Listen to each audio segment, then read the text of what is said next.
The things I'm going to go over are daily activities, sharing student work or class projects, holding classroom discussions using hashtags, community engagement, and then last I'm going to touch a little bit on professional development and networking. That's more going to be for us as teachers and not so much as promoting our classroom, but it was something I wanted to touch on for you guys. The first thing is the ability to share daily activities. These are both examples from our Instagram account that I use. I actually started this last year when we went through the COVID stuff and we went remote. It was kind of a way to connect with the students and the community members. Since it has turned into our class account, this is where I get the most um, interaction with students as far as, likes, comments, kids commenting back and forth. I think a lot of them are on Instagram. So this could be photos. The photo on the left is my junior high class. It's actually a video I posted. The photo on the right is from one of my high school classes. And then you just throw a little caption on there. The high school one says, "Our students have brought the juice today. Love seeing them attack a Monday workout." Just something to get the kids more excited. There's some parents on there that like seeing these things. The one on the left, working on our clean catches today, hashtag Panther Pride. So it's a nice way to share with people what's going on in our classrooms. And the students, let's face it, the students, they like to see themselves or see photos of themselves working. So I think that's something cool you can do. Again, you can do this on Twitter. You can do this on Facebook. This is just an example with Instagram. Students' work and class discussions. This could be student projects. So a couple of these I got from Danny's Twitter page. This one on the far right talks about her photo editing class, okay, using color and intensity. And then she has a couple hashtags on there, photo imaging, hashtag Photoshop, and then she's tagged the USD333 account. And this is just a picture of one of her students working on their photo project. And then the picture on the right is just all of the photos up on the wall is what it looks like. And then this one in the middle is back during the quarantine. So it looks like some kids cooking. It's like a cooking show today in remote learning world. These kids crack me up. So this might not be the work or the assignment she was doing for class. I'm not really sure. I just pulled it off of there, but it's another example of how we're showing, what our students are doing. And then this one on the far left is from my class. How awesome is this? We got new battle ropes for the weight room, and one of our students helped us save money by making a rope attachment for the racks in his free time. Thanks, Cole. Hashtag Panther Pride, hashtag Con Strong. So this wasn't an assignment, but we did get something in the weight room, and Cole Hobrock took it upon himself to build us an attachment for our ropes, which I would consider kind of a project. So, it was an opportunity to kind of show off what Cole had done for our class and let the community know what's going on. And let me touch on class discussion again. Sorry, I forgot I didn't have another slide for that. As far as class discussion goes, something really common that you could use is the hashtag. So if you have a unique hashtag that you were to use for your class, when you go to that hashtag, you search it on Twitter, it will pull all those tweets up that hashtag had been used for. So in your class, if you came up with something specific and then you guys all went to that search box with that hashtag, you could see everybody's responses. That would be an easy way to hold a class discussion.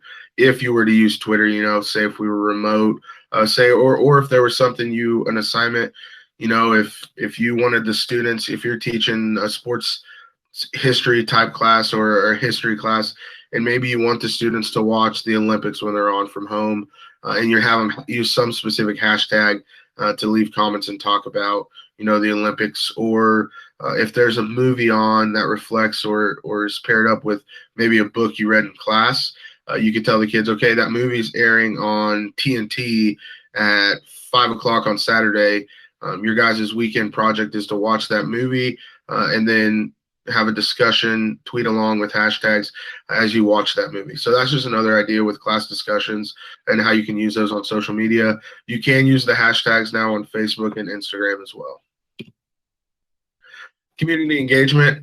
A lot of these photos are photos from last spring. This one on the far left is from this summer when Bailey had the chance to go and watch some of our students at the 4-H this summer. So she got some of those pictures posted. I thought that was a great way for some community engagement. What are our kids doing outside of school? How are we getting involved with those kids outside of school, even if we're just watching them for 15, 20 minutes, swing by somewhere. So I think that was a great thing for community engagement. And then all these photos on the right are from last spring. We did our Constrong challenge. That hashtag Constrong, that's kind of where we started using that last year. Part of that competition was people sending in photos. So if you look, we've got one of Coach Hiddle down here, exhausted after a workout. And then we've got some other community members. We've got Tori up here after she has gotten a workout. We've got some walkers going on. And then over on the far right was when we had our winners. We announced those winners.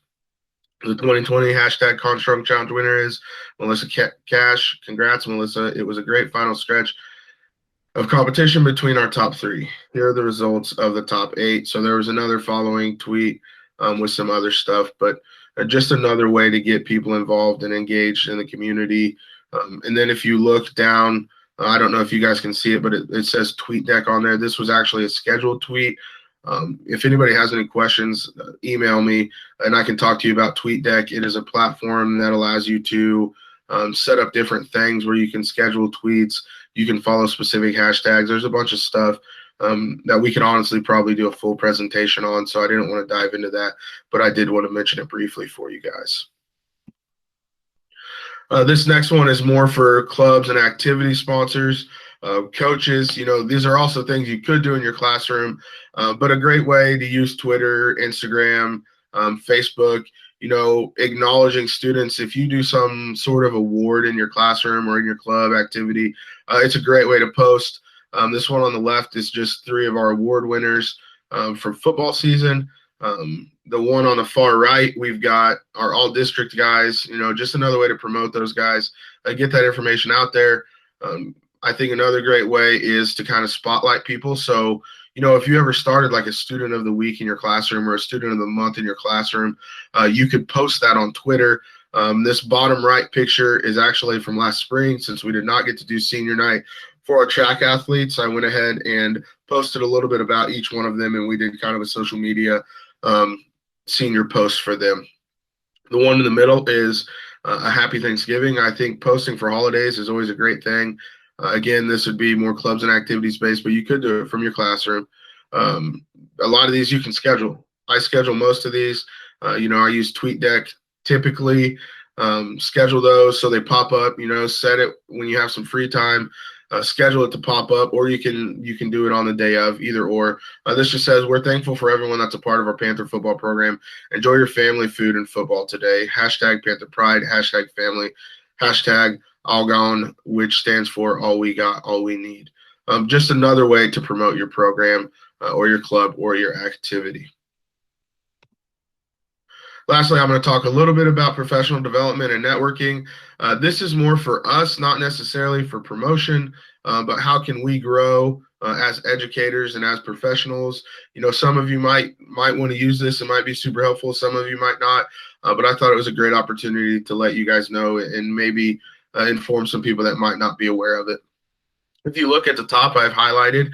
So this is from the mobile app on Twitter, but you would just search your hashtag and then whatever it is. So the first 2 examples I have are from our professional development day last year. NCKPD20 was the hashtag. So you pop that in and you actually want to go over to latest, not top. So if you go over to latest, it's going to show all of the hashtags from that. So if you look on the right one, we've got Stacy. I've highlighted where that hashtag has been used. And then there's Crystal. There's some other ones. That middle one, it's the same thing, guys. There's one from Bailey. Great day of learning and lots of notes taken. Appreciate the efforts to bring districts together. Love collaborating and hearing what others places are doing and getting ideas. Hashtag NCKPD20. So that's a great way to branch out and network. And then on the far right, I have a common one. It's hashtag EdChat. This is probably one that's good for all of us as far as professional development, getting other ideas, hearing voices of other educators. So this top one says, great time for a book study. Check out my book, unconventional ways to thrive in education or true story. Get started quick with so many ideas. Hashtag K12, hashtag EduChat, hashtag education, hashtag EduMath, NT chat, hybrid learning, hashtag EdChat, which is highlighted right there. So again, just another great way to see what's out there and learn from other educators. There's plenty of other hashtags you can look up. The simplest thing I would say is to go to Google, do a Google search, education hashtags, and usually there's lists out there if you can do them. PE, English, math, art, whatever you're looking for, there's probably a hashtag out there for that you can look up and do some professional developing and do some networking and learn from some great people. I think we're fortunate in the world we're in with technology. It's super easy for us to reach out and learn at any point that we really want to learn without someone needing to tell us to do so. So I hope all of this was helpful